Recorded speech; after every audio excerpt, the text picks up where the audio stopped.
Well, here's a story that didn't get enough attention. The U.S. Navy has enacted new rules for reporting UFOs. Many of its pilots see things they can't explain. Why the change? We'll ask an expert after the break.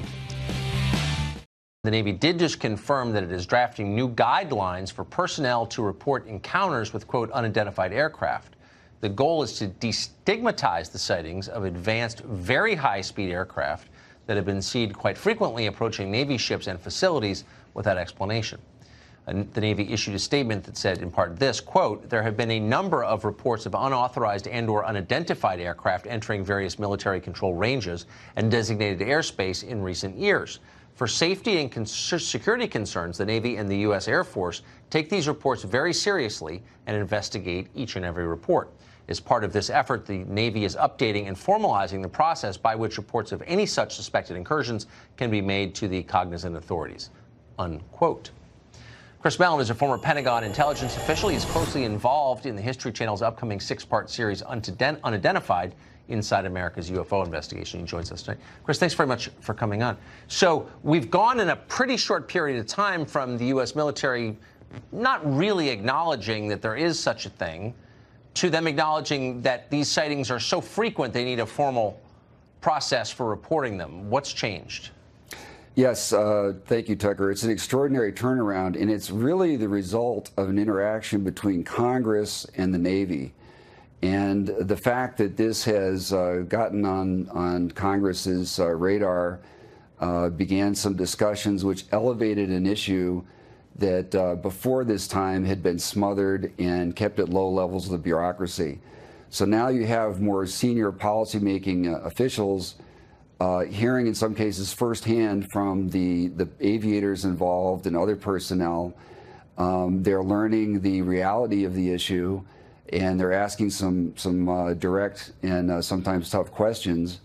And so this has elevated this entire issue within the department, and kudos to both for engaging really listening to our men and women in uniform who've been squelched in the past, who've really been treated with disdain sometimes for reporting what's happening. Well, I mean, and pilots, of course, are trained to discern between aircraft and weather balloons. So, like, if there's one group you should listen to, it's pilots. How often are these sightings reported? Do we know? We don't know. We believe that probably 8 or 9 times out of 10, they are not reported when there's an encounter. We know from numerous debriefings and interviews that individuals in squadrons, when they bring a story forward, they're the only individual in their squadron usually who's willing to do so or have that discussion. We see the same thing among commercial airline pilots. It's not career enhancing, to say the least.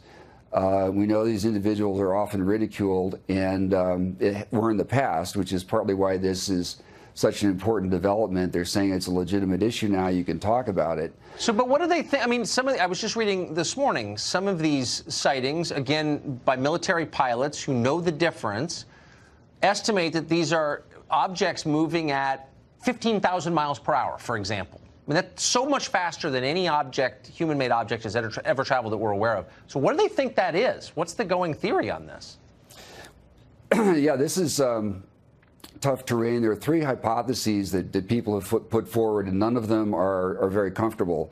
One is that one of our adversaries has leapfrogged us technologically, China or Russia. Putin has been making some extraordinary claims about Russian technology. Another theory is that these are some test aircraft of the U.S. I think we can discard that now with the Navy itself acknowledging these are not American. And the third popular theory, of course, is that these may be from some civilization elsewhere beyond our solar system. And none of these theories are very comfortable to contemplate, but we have to look at facts and derive theories from facts, not start with theories and disrule or rule out facts. I mean, I hope this will get us a lot closer to doing this. Just very quickly, are the results of these surveys going to be made public at any point? To the Stars Academy of Arts and Sciences, my colleagues and I, we have drafted some proposed legislation for Congress to consider that would simply ask for a report on this. It wouldn't cost any money. Right now, let's demand one, shall we? One of the problems is, really quick. One of the problems is nobody's in charge, and these organizations don't share information, so the information isn't pooled or analyzed. Right. Well, that's the story of government. Chris, thanks so much for everything you do. Great to see you. Back.